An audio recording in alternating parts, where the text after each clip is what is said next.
Thank you, Ambassador. We have many questions from the media, and thank you again for your first speech to the National Press Club. Clearly, the tensions over Taiwan are a major subject at the moment, and you spoke about the importance of economic growth and economic partnership between Australia and China, and the growth that China's achieved over decades.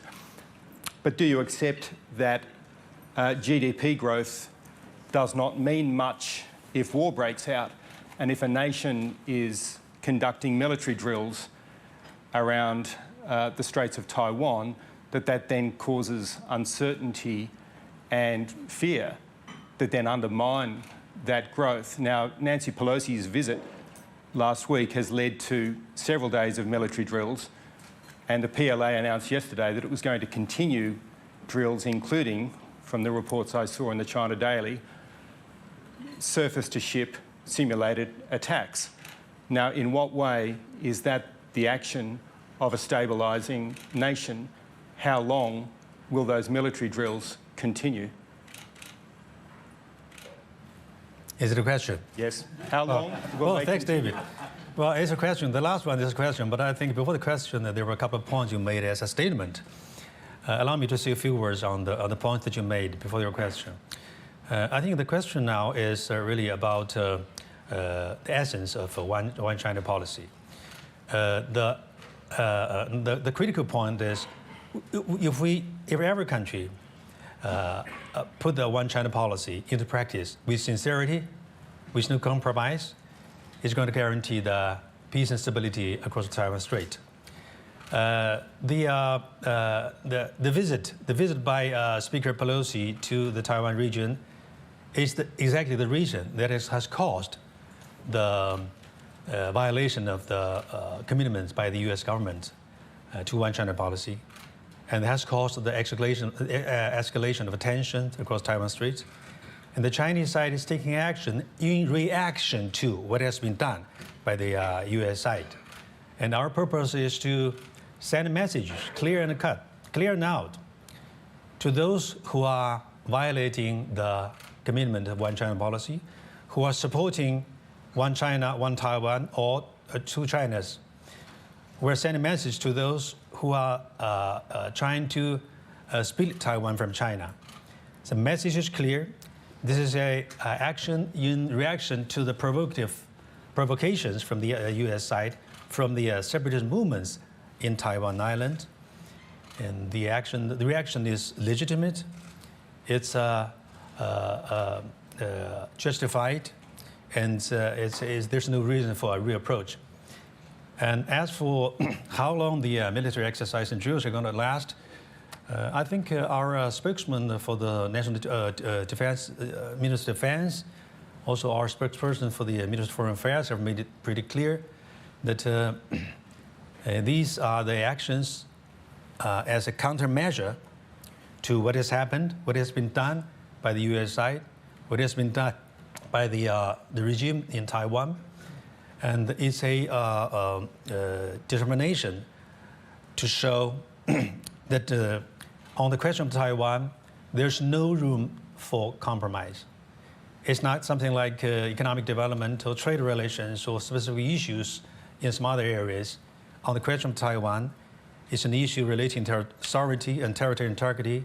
There's no room for us to compromise.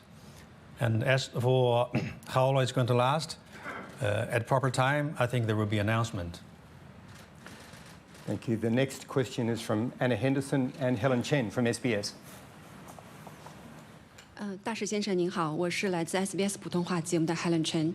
您刚刚提到今年是澳中建交50周年，那么中国方面是否会采取一些举措来改善目前两国的关系呢？比如说取消对澳贸易限制，比如说释放在中国被关押近2年的澳洲公民陈雷。谢谢。And I will just translate in English. Anna Henderson, SBS World News. You mentioned the 50th anniversary of relations between Australia and China. To mark this, is it possible that China will make practical moves to improve the relationship, such as lifting trade restrictions on Australia and or releasing Australian citizen Chang Lei? Well, thank you for the question.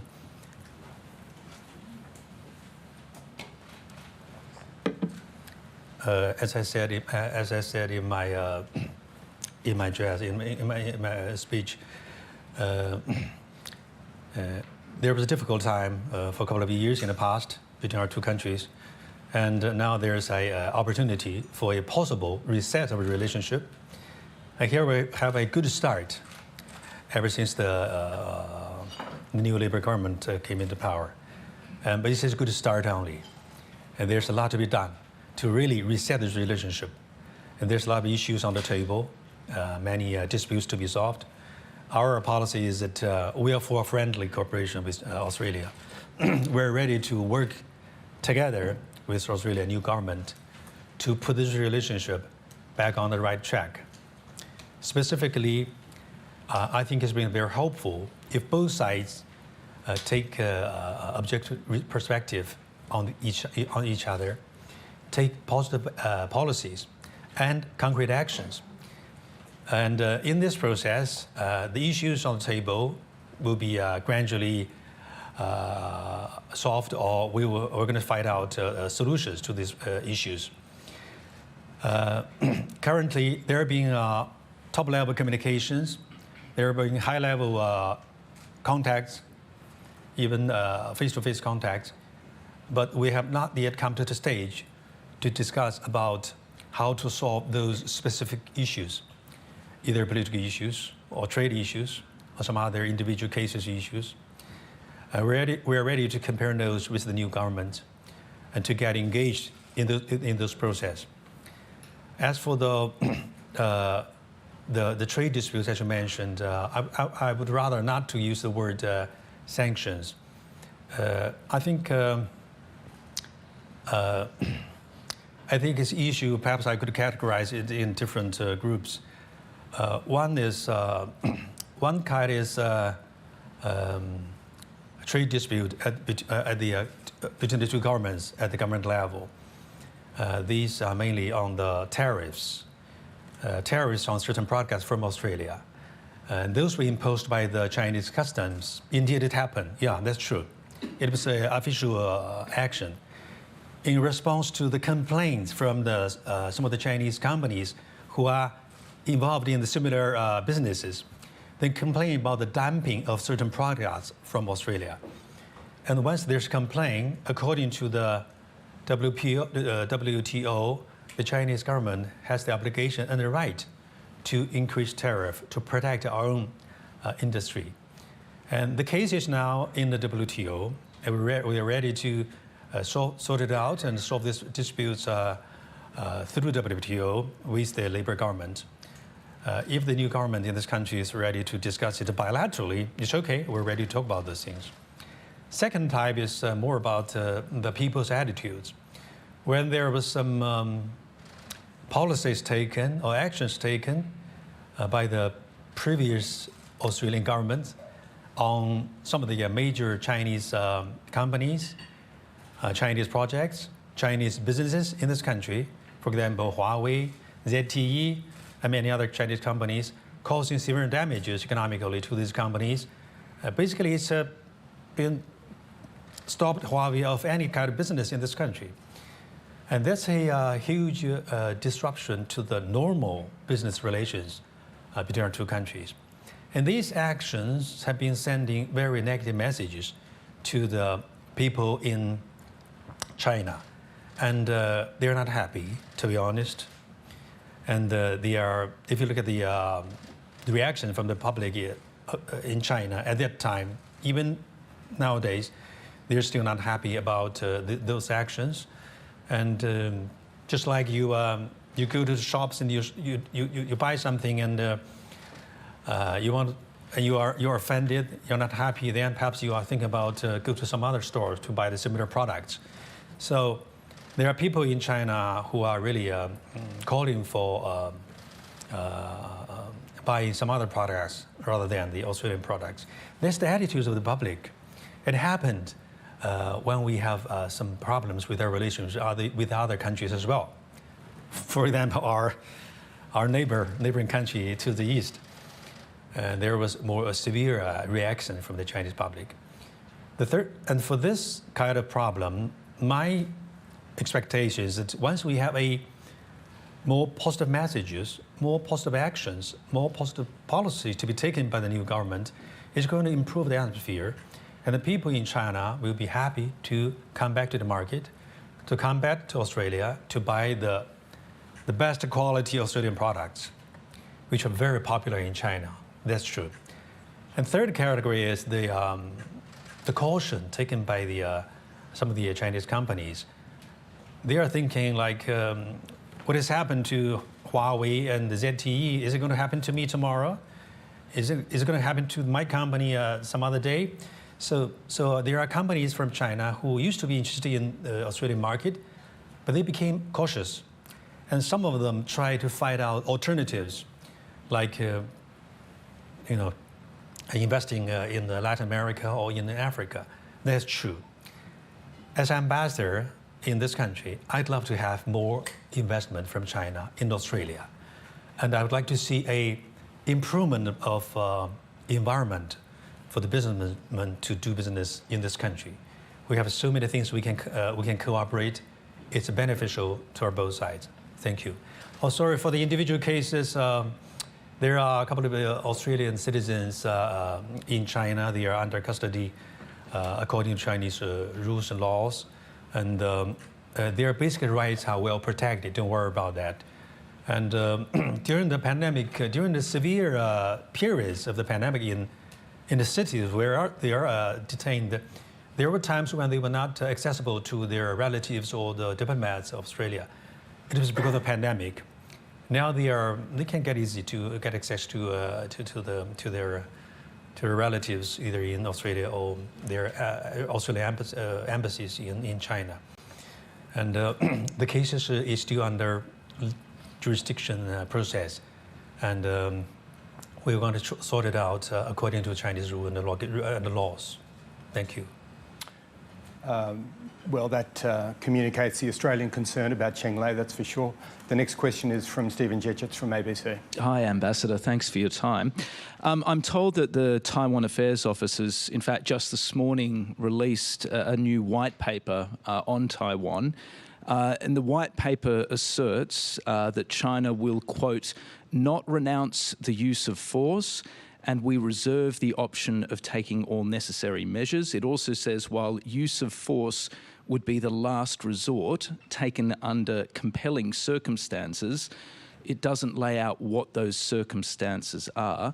Sir, can you explain to Australians who are concerned and worried about the prospect of a Chinese invasion of Taiwan and the inevitable consequences of that invasion, what constitutes precisely, in the minds of the Chinese government, a compelling circumstance that would justify a use of force across the strait? Well, thanks for the question. In the first place, I'd rather not use the word invasion when we talk about China and Taiwan. Taiwan is different from any other scenario or situation. Taiwan is not an independent state. It's not an independent state. Taiwan is a province of the People's Republic of China. The status of Taiwan is in the Cairo Declaration, it's in the Potsdam Pro-Declaration, it's in the UN resolutions, it's in bilateral documents between China and Australia. Taiwan is a province of China. And the issue between China and Taiwan is an issue between the central government of People's Republic of China with a local government. It's an issue of reunification, complete reunification, and an issue of Taiwan coming back to the motherland. As for our approach to the question of the Taiwan, I think it's consistent, clear, and pretty open. We have made that on many occasions over the past several decades, actually, that the people in the mainland, people in Taiwan, are Chinese. We are both Chinese. And the Taiwanese are compatriots of China. And the least thing we're ready to do is to use force. And that is one of the reasons why China has been so patient. For several decades, we are waiting. We are waiting for a peaceful unification. But we can never rule out our option to use other means. So when necessary, when compelled, we are ready to use all necessary means. As to what does it mean by all necessary means, you can use your imagination. But the people, but the 1.4 billion Chinese people are absolutely determined to protect our sovereignty, territory, and integrity. We will never allow Taiwan to be separated from China. I think that is our policy. Thank you. Next question is from Ben Packham from The Australian. Ambassador, thank you. Your colleague, the Chinese ambassador to France, told French media recently that when China takes over Taiwan, it will re-educate its 23 million people. Can you confirm with a yes or no, is that Chinese government policy? Will China re-educate Taiwan's people to change their minds about the Chinese Communist Party? Well, thanks, Ben, for your question. But I didn't read the news about my colleagues' remarks on this particular issue. I think, given the situation that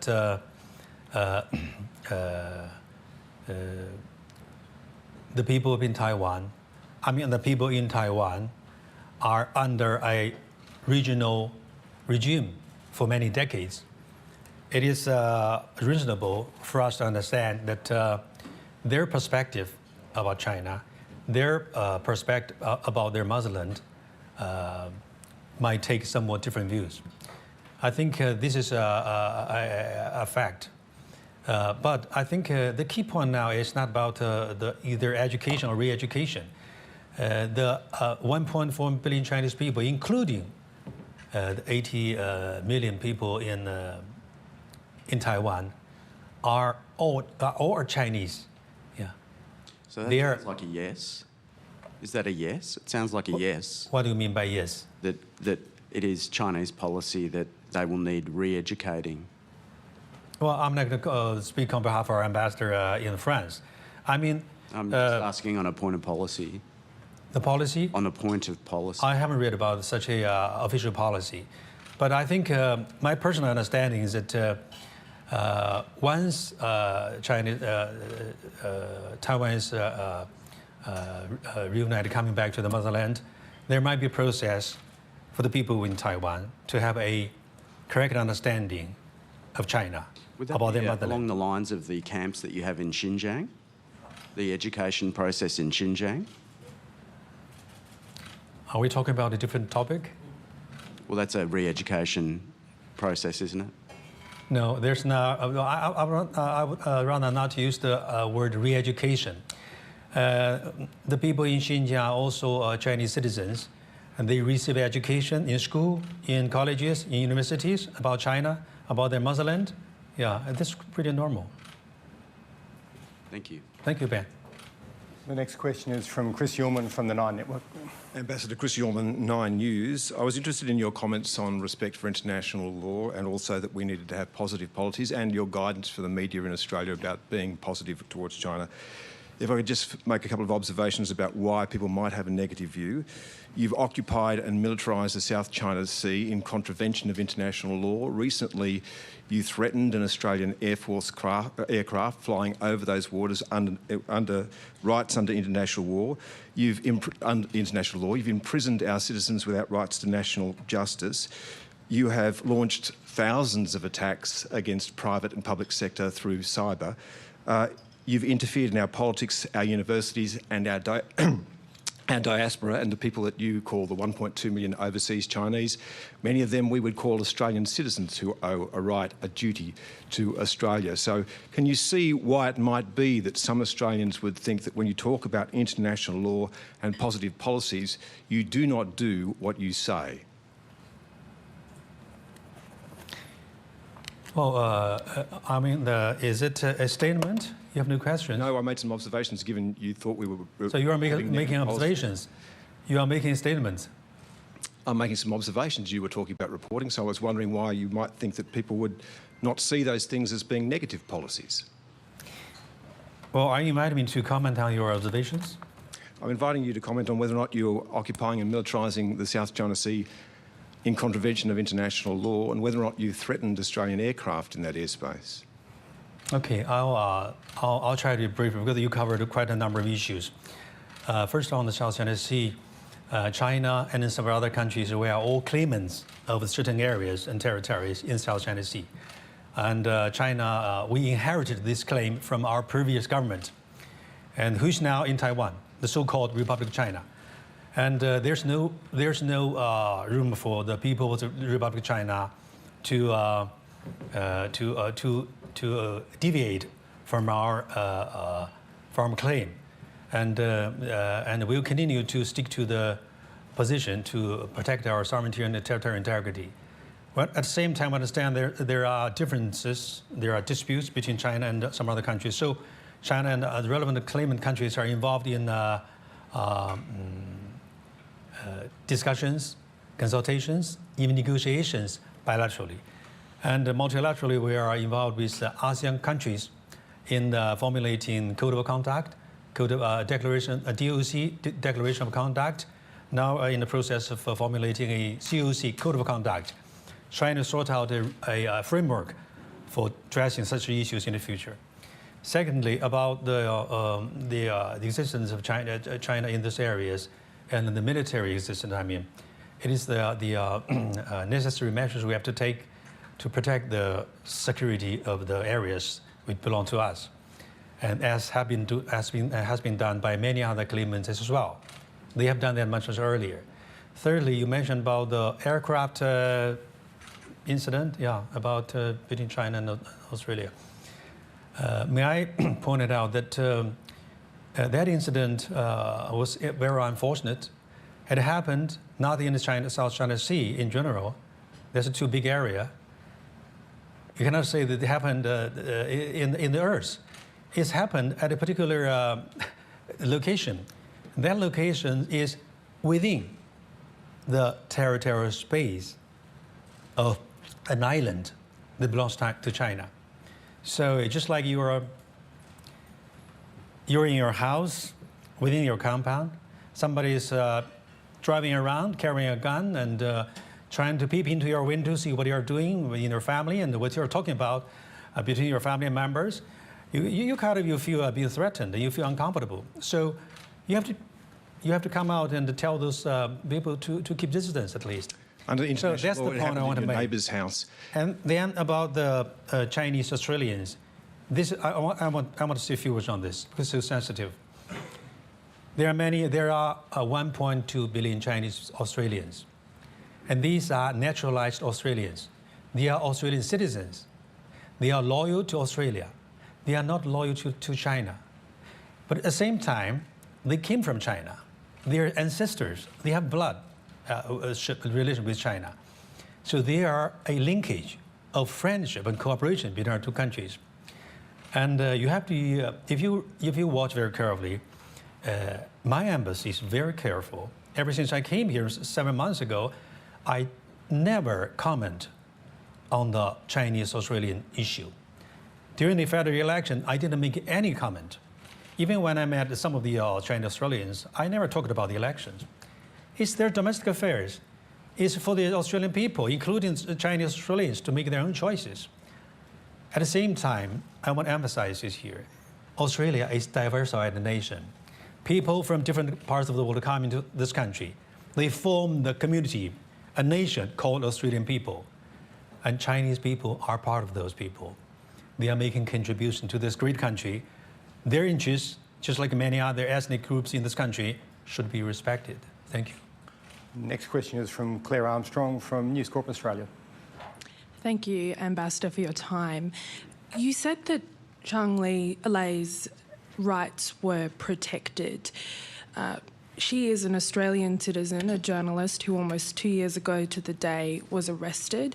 The details of the charges against her remain unknown. She was tried in secret. The Australian ambassador was not allowed in the courtroom when this happened, and there is no details about when she may be sentenced or what her future is. Her family have raised concerns about her health issues and are alleging there have been even restrictions on food.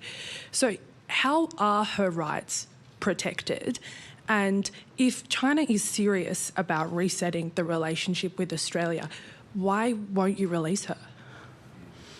Well, thanks for the question. I understand that any citizen from Australia who is detained overseas should be in a sensitive issue.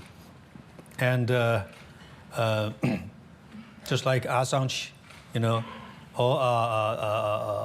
Mr. Pavlov, who's detained in the United Kingdom. The case of Chen Lei, the person you're talking about, is still in the jurisdiction process. And in addition, what I have said earlier, I want to emphasize that this case involves national security. She is being charged of transmitting informations relating to national security overseas.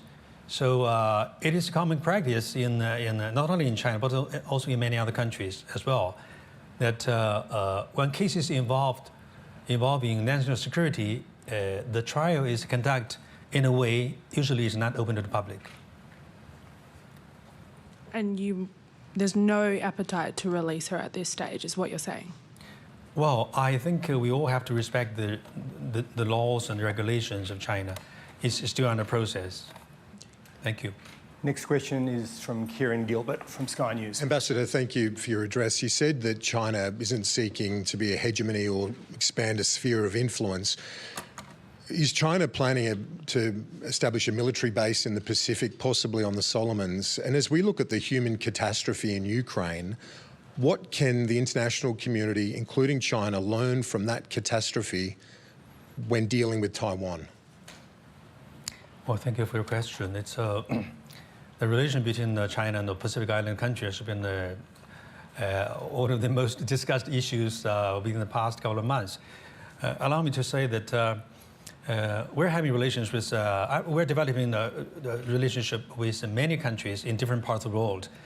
In Southeast Asia, with ASEAN countries, with South Asian countries, with Central Asian countries, African countries, even European countries, and Latin American countries. Our relationship with the Pacific country is just similarly part of our relationship with different parts of the countries in different parts of the world.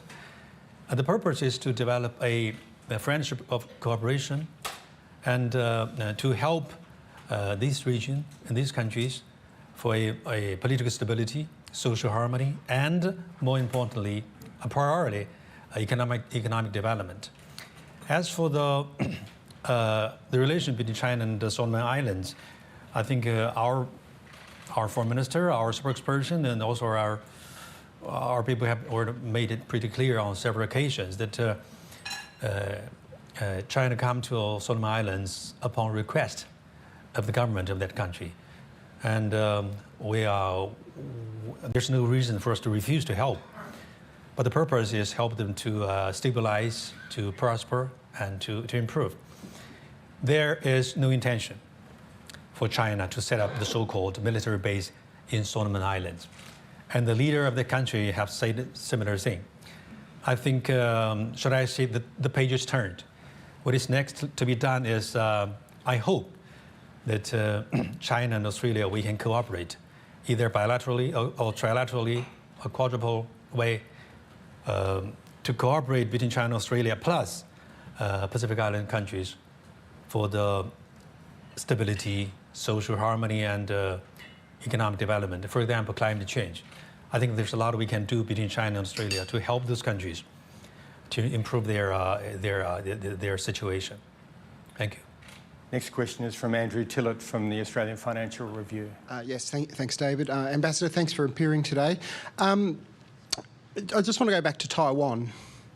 And implicit in your comments is sort of, you talk about it obviously from the PRC perspective, but there are 23 million people in Taiwan don't they get a say in what should happen to their future? Beg your pardon? There are 23 million people in Taiwan. Don't they get a say in what should happen about their future? You talk about reunification, but it would be on China's terms, wouldn't it? I mean, one country, two systems, the deal that was offered to Hong Kong is dead. We've seen that in the last couple of years. That might have been a deal that the Taiwanese were tempted by in the 90s, but would not be now. So you talk about, you know, the white paper, the paper out today talks about leaving the option of taking Taiwan by force. But what about the 23 million Taiwanese people? Don't they get a say in their future? Well, first, thank you, Andrew, for your question. A few words on the Hong Kong. Hong Kong have been applying this one country two system. Generally, it's been successful. There have been problems during the process. That was because there were some loopholes in this process. And by taking necessary measures at the national constitutional level, we have solved the problem. And we have full confidence that the future of Hong Kong will be even brighter. And if you look at the numbers, the economic development performance, the Hong Kong's economic performance has much better than it was. Than the number it was when it was under British colony rule. And their economic performance is much better than the United Kingdom, sorry to say that. And so we have reason to believe there will be a future. And look at China's development, and there's a much, much bigger room for Hong Kong to get more prosperous in the future. Secondly, on the question of Taiwan, I think you're talking about the view and wishes of the Taiwanese people. Taiwan is part of China, and 1.4 billion Chinese people are determined to protect that, to be affected, and the future of Taiwan will be decided by 1.4 billion Chinese people. And at the same time, I believe that the majority of the people in Taiwan believe they're Chinese. They believe Taiwan is part of China, and Taiwan is a province of China. They are for reunification. There, we do have a group of people, or hand of people perhaps, they are seeking for Taiwan independence movement, gradual independence. They are trying to remove marks that are telling Taiwanese people that these are the people they are Chinese, and these activities they are being resisted by the majority of people in Taiwan. That's what we believe. Well, don't the opinion polls show that most people in Taiwan prefer the status quo, not independence, not being part of China, but the status quo, the current system? Well, I think the poll is misleading. If you look at the poll for the last previous election, you know, in this country, federal election, the opinion polls turn out to be just the opposite. I think it is quite obvious. Even the people in Taiwan who are in power in the local government, even the senior officials in Taiwan believe they're Chinese.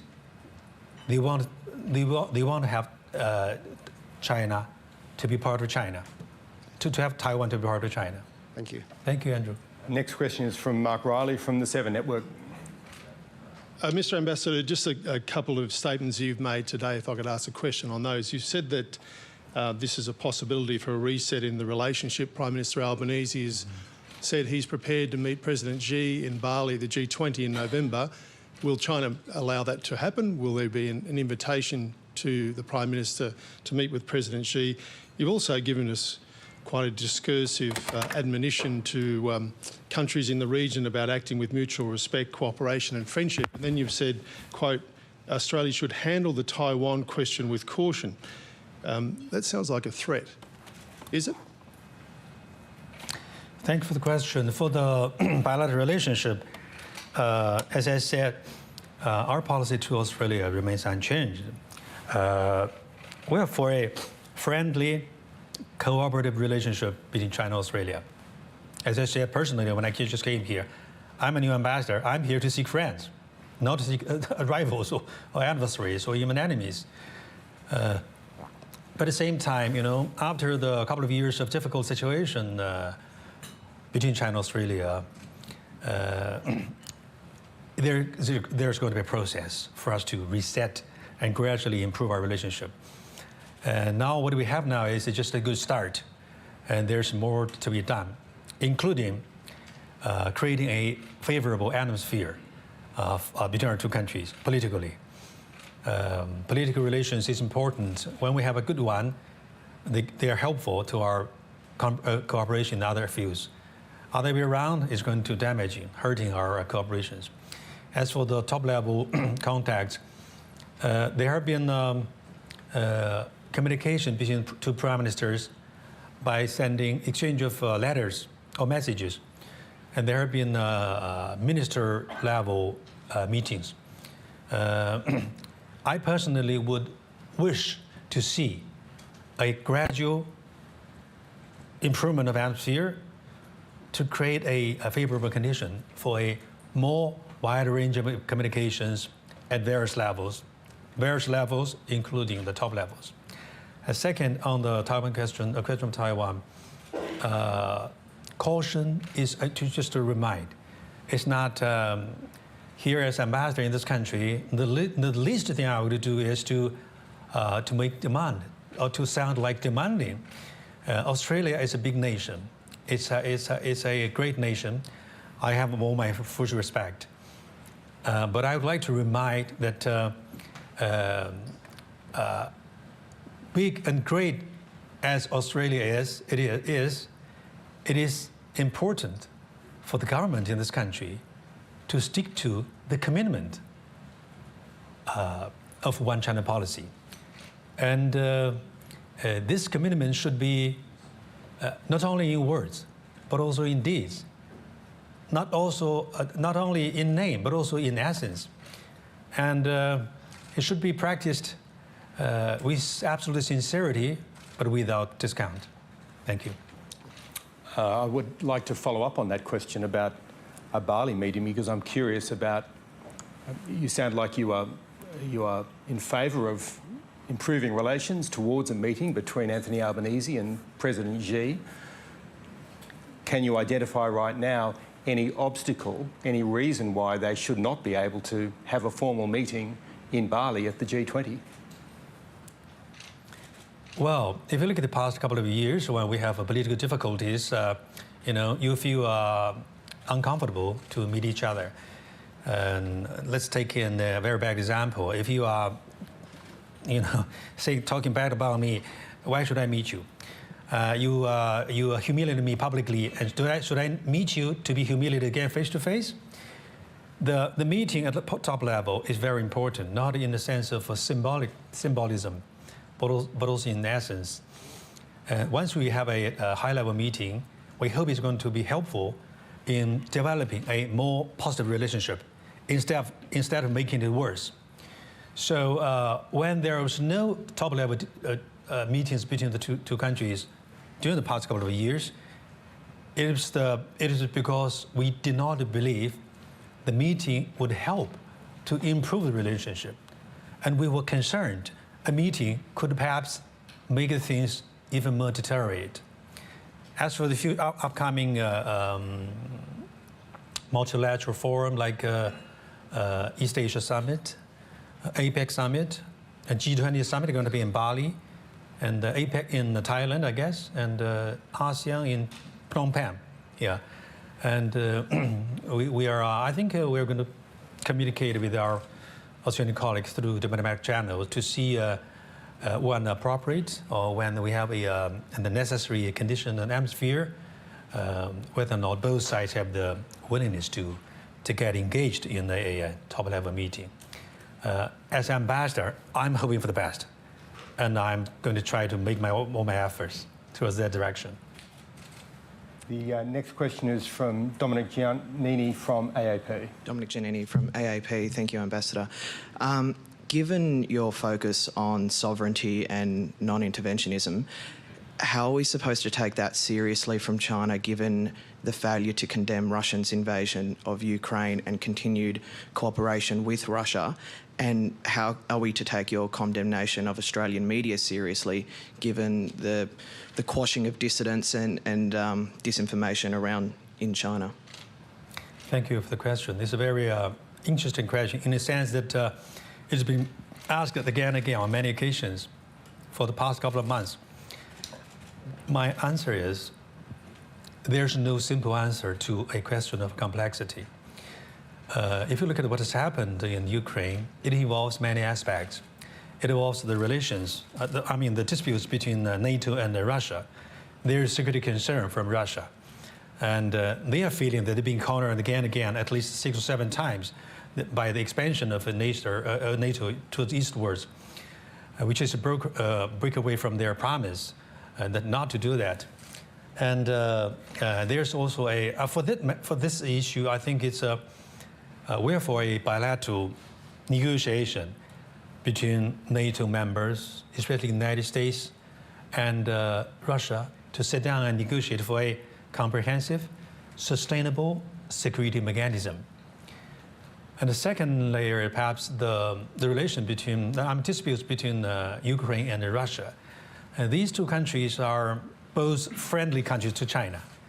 We have good relations with Russia, for true, yes. But at the same time, we have a very good relation with Ukraine as well. Also very in-depth cooperation in many areas, including technology. And there's no reason for us to support one against the other, or other way around. But these two countries used to be part of the former Soviet Union, and so the relation between these two countries is rather complicated. We are for a bilateral discussion at the table to find out a political solution between these two countries. And thirdly, perhaps it's the role of Ukraine vis-a-vis the relation between NATO and Russia. I'm not going to comment on that, but may I just remind that we have some very important views expressed by Dr. Henry Kissinger, I think a couple of years ago in the New York Times. He is for a more strategic kind of vision to properly handle these issues. Thank you. And on the media in China? Uh-huh. The media in China, how you criticise the Australian media for not giving China enough positive attention. Is China cracking down on media in its home country? I don't quite catch the point you're making, man. I mean, yeah, the media in China are also being affected on attitudes towards Australia when they know that there's a very positive attitudes in this country about China, which is very unfortunate, and it's not necessary. We might have different views on many issues between China and Australia, but there's so many things where we have in common, and we can cooperate. And even and we have diplomatic channels just quite open between our two countries. When we have difference, we can talk, we can sit down and discuss, try to sort it out, and try to narrow it down if possible. Otherwise, we can perhaps leave this aside and focus our efforts on the common areas and go on with our cooperation, because it's good for our two countries. And instead of focusing too much publicly on the differences, countries have differences, even among people. Even between among brother and sisters, you have different views. Even between husband and wife, sometimes you quarrel. But it's one thing for the husband and wife to quarrel and fight at home. It's something else if they fight downtown in the street. It's going to change the nature of the marriage. So I'm for a proper modality to handle the differences between our two great nations. We have so many things we can cooperate, and we should not allow these differences to hijack our cooperation. Thank you. Thank you. Ambassador, we've got one last question, which is from Chloe Burris from Network 10. Thank you, Mr. Ambassador. Australia has been very clear in asking for a de-escalation of the military drills. China's foreign ministry has in turn accused Australia of breaching the UN Charter. Do you share that view? Sorry, I didn't catch your question. China has accused Australia of breaching the UN Charter by calling for a de-escalation of the military drills. Do you share that view? Well, let me see a few points on this issue. If you follow the statements of the Chinese embassy spokesperson, the beautiful lady there, she is our spokesperson. After what has happened recently by Speaker Pelosi's visit to China's Taiwan province, we have made a number of remarks. And number one, these remarks are in reaction to the remarks made by the Australian side. When there was when there was a view expressed in the public, in the media in this country about the relation between China and the U.S. vis-a-vis Taiwan question, my spokesperson made a statement or remark to tell what it is.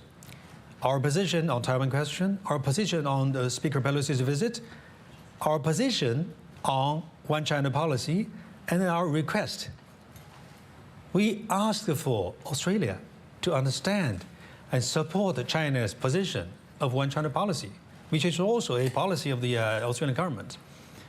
Then after some further statements by the Australian government, either the Minister of Foreign Affairs or Foreign Minister, we made further remarks to elaborate on our positions. But continuously, we've been asking for understanding, appreciation of our One China policy from the Australian side.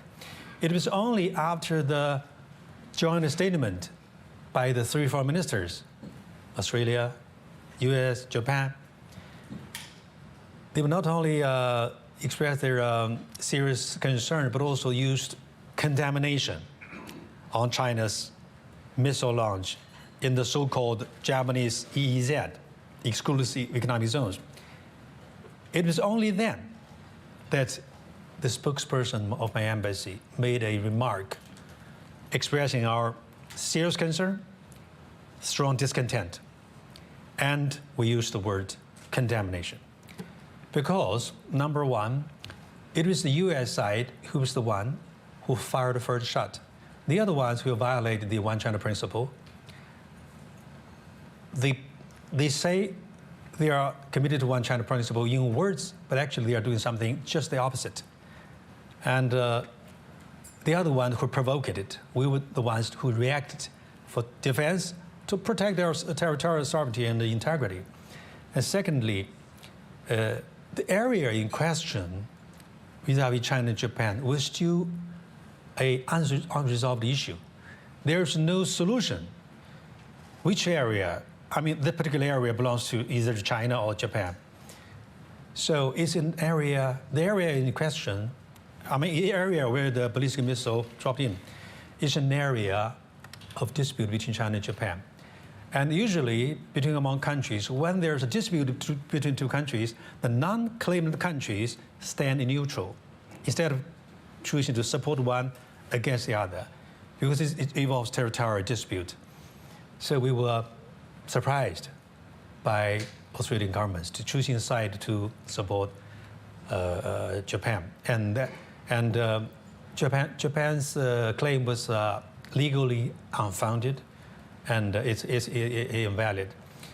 And thirdly, our wish is that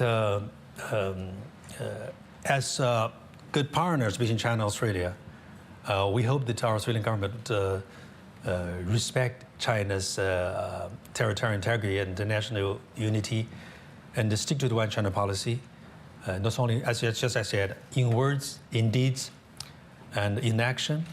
And it's an issue not to be compromised, and it's an issue not to be discussed and practiced in a blurred way. Yeah. It's an issue so sensitive to China. If we can make compromise on many other issues, economic issues, trade issues, or any other issues, there's absolutely no room for us to compromise on the question of the Taiwan, because it's a question of sovereignty and territorial integrity, just like no Australian government would ever compromise on Australia's territorial integrity. And just like, maybe it's not a good example, but Tasmania will be a part of Australia. And this involves the territorial integrity. And I hope we could have some understanding from our friends and colleagues from this country. Thank you. Thank you. Please join me in thanking the Ambassador for his speech today. Thank you.